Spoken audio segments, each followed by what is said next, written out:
ஆனந்தன் அவர்களுக்கும் அவர்களோட உத்தரவின்படி இந்த கூட்டம் வந்து கொஞ்சம் சீக்கிரமாகவே நடந்திருக்கும். இன்னைக்கு பொறுப்பமைச்சர் வர்றதுனால இன்னைக்கு ஏற்பாடு பண்ணியிருந்தோம்.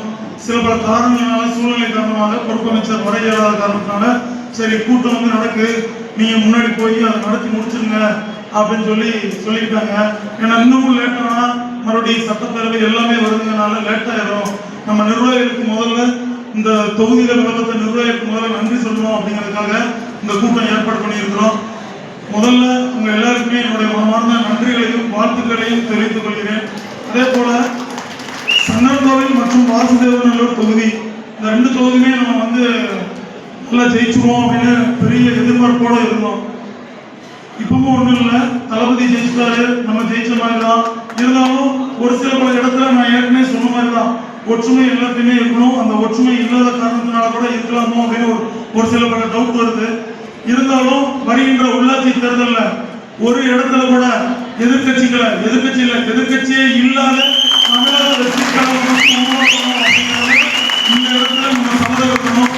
அதே போல இருக்கக்கூடிய உள்ளாட்சியில் இருக்கக்கூடிய நகராட்சி மறுபடியும் பேரூராட்சி எல்லாத்துலையும் பஞ்சாயத்து பிரசிடென்ட் எல்லாத்துலையும் தமிழக வெற்றி கழகம் தான் வந்திருக்கு, முன்னிலையில் வந்திருக்கு அப்படின்னு உங்க வாயில நான் தெரிஞ்சுக்கணும். இதுல யாராவது நீங்க நினைச்சிருப்பீங்க நான் பிரசிடென்ட் ஆகணும், நான் சேர்மன் ஆகணும். அதே போல அன்னைக்கு சொன்ன மாதிரிதான் நம்மளுடைய உழைச்சவங்களுக்கு தான் சட்டமன்ற வேட்பாளர் வந்து பதவி வந்து நான் வந்து லைன் கொடுத்தேன். அவங்களும் நல்லபடியாகவே உழைச்சாங்க. அதே போலதான் நம்மளுடைய கட்சியை சேர்ந்த அவங்களுக்கு தான் முன்னுரிமை கொடுக்கப்படும் அப்படிங்கிறதையும் இதன் வாயிலாக நான் தெரிவிச்சுக்கிறேன். அதே போல எல்லாருக்குமே மறுபடியும் சொல்றது என்னன்னா, மக்கள் குறைகள் அப்பத்திலிருந்து இப்ப வரைக்கும் தளபதி சொல்றது என்னன்னா, மக்களை தேடி போய் மக்களோட குறைகளை வந்து தேடி கண்டுபிடிச்சு அவங்களுக்கு என்ன ஏது அப்படின்னு செய்யணும் அப்படிங்கிறத தெரிஞ்சுக்கிறேன். இன்னும் நமக்கு வந்து உள்ளாட்சி தேர்தல் ஒரு 6 to 8 மாத காலம் இருக்கும். இந்த 8 மாத காலம் நீங்க வந்து இந்த டெண்டர் எப்படி எடுக்கலாம், அந்த இது எப்படி எடுக்கலாம் அப்படிங்கிறதெல்லாம் விட்டுட்டு நம்ம அந்த 3 வருஷம் எவ்வளவு கஷ்டப்பட்டோமோ அதே போல அடுத்து வரக்கூடிய இந்த 6 மாத காலமும் நம்ம தளபதிக்காக உண்மையா உழைச்சு சட்டமன்ற தேர்தலில் எப்படி ஜெயிச்சோமோ அதே போல உள்ளாட்சி தேர்தலையும் தமிழக வெற்றி கழகம் ஃபுல்லா ஜெயிச்சிருச்சு அப்படிங்கிற நியூஸ் வந்து தளபதி காதுக்கு போனோம். அதே போல தென்காசி மாவட்டத்தில் வந்து கோட்டை விட்டது தாவேகா அப்படின்னு நியூஸ் வந்துருச்சு. ஆனா அடுத்த நியூஸ் வரக்கூடியது உள்ளாட்சி தேர்தலுக்கு வாரி சுருட்டிய தமிழக வெற்றி கழகம் அப்படின்னு நியூஸ் வரணும். அதுக்கு நீங்க எல்லாருமே ஒத்துழைப்பு கொடுப்பீங்க அப்படிங்கிற நம்புறேன். வரும்போது நான் இறங்கி வரும்போது பார்த்தேன், எல்லாருமே கை கொடுத்தீங்க, எல்லாமே பண்ணீங்க. ஒரு சில பேருக்கு கை கொடுக்க முடியலன்னு எனக்கு வருத்தமா இருந்துச்சு. மித்த கட்சிகள் பாராட்டுற மாதிரி பூத் கமிட்டியா இருக்கட்டும், கிளை நிர்வாகிகளோட வேலையா இருக்கட்டும், எல்லாமே நல்லா சிறப்பா செஞ்சீங்க. கொஞ்சம் பெருமையா இருக்கு. காரணம் என்னன்னா, சங்கரன் தொகுதியிலையும் சரி வாசுதேவன் தொகுதியிலையும் சரி இந்த 2 தொகுதியிலுமே நிறைய பேர் அவங்களோட பொருளாதாரத்தை போட்டிருக்கீங்க, அவங்களோட உழைப்பு போட்டிருக்கீங்க.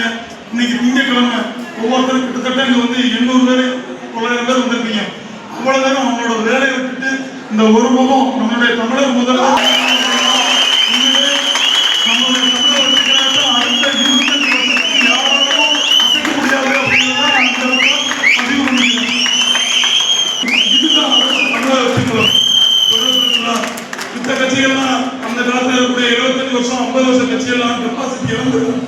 நம்மளுடைய தமிழக வெற்றி கழகம் மட்டும்தான் 233 தொகுதியிலையுமே டெபாசிட் வாங்கி சாதனை பண்ணியிருக்கோம். இதுவே ஒரு மிகப்பெரிய சாதனை. சில பல இடத்துல வந்து 100 ஓட்டு 600 ஓட்டு 700 ஓட்டு இப்படிலாம் ஆயிருக்கு. நம்மளோட தொகுதியிலே 6000 ஓட்டு தான். கொஞ்சம் வருத்தப்பட்டு தான் ஜெயிச்சிருக்கலாம். அதே போலதான் அசால்ட்டா இருக்க வேண்டாம், எதிரிகளை வந்து சாதாரண இடைப்பட வேண்டாம். அதே போல வரக்கூடிய தேர்தலில் கண்டிப்பா ஜெயிக்கணும். இந்த நன்றி அறிவிப்பு கூட்டம் வந்து கொஞ்சம் லேட்டா போட்டதுக்கு உங்ககிட்ட வருத்தம் தெரிவிச்சுக்கிறேன்.